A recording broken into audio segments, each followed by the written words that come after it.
কোথায় কোন কেন্দ্রে ভোট দিয়েছেন? সব মিলে আমাদের ডিপার্টমেন্টের পাশেই যে স্কুলটা ছিল সেটাই আমাদের কেন্দ্র ছিল, সো আমাদের বেশি কষ্ট করতে হয়নি।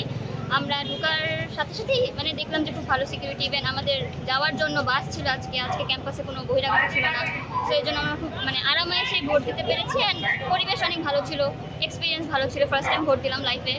সো আসলে কেমন লাগছে, অনুভূতিটা কেমন? অনেক ভালো, কারণ ফার্স্ট ইয়ারে এসে একদম নতুন অবস্থাতেই পেয়েছি, ফ্রেশার অবস্থাতেই ভোট মানে নির্বাচন পেয়েছি। সো আমরা নিজে থেকে খুবই লাকি মনে করছি। অ্যান্ড হ্যাঁ, অনুভূতি আসলে অনেক ভালো। ঢাকা ইউনিভার্সিটিতে চান্স পেয়েছি, ইভেন এখানে ভোট দিতে পেরেছি, পার্টিসিপেট করতে পেরেছি, এটাই অনেক বড়। প্রত্যাশা কি যাদের ভোট দিয়েছেন তাদের? প্রত্যাশা এই যে ভার্সিটির যে অবস্থা, মাঝে মাঝে বিশৃঙ্খলা দেখা যায় বা যে কোনো কিছু, এই যে বিভিন্ন পলিটিক্যাল ইস্যুস অ্যান্ড আদার্স যেগুলো বিষয় আছে, যেগুলো ছাত্রদেরকে ইভেন আমাদেরকে বাইরের মানুষদেরকে একটু মানে কি বলবো ডিস্টার্বিং যেসব বিষয় আছে, সেগুলো সর্ট আউট করতে পারলে আমার মনে হয় এটা ভালো ছাত্রদের জন্য। প্রতি বছর চান? আমি তো চাই প্রতি বছর যাতে এরকম উৎসব মুখর একটা পরিবেশ সৃষ্টি হয় ক্যাম্পাসে, আমাদের ভালো লাগে।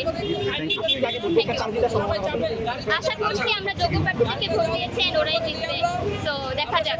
ভেতরে সার্বিক পরিস্থিতি কেমন দেখলেন? ভেতরে সব কিছু ভালোই ছিল, ডিসিপ্লিন, তারপর পুলিশ সব কিছু ঠিকঠাক ছিল, সবাই অনেক কোঅপারেটিভ ছিল। ইভেন রুমের সবাই অনেক কোঅপারেটিভ ছিল, আমাদের ব্যালট নেওয়া থেকে শুরু করে সব কিছু টাইমলি হয়েছে, বেশি হ্যাসেল হয়নি।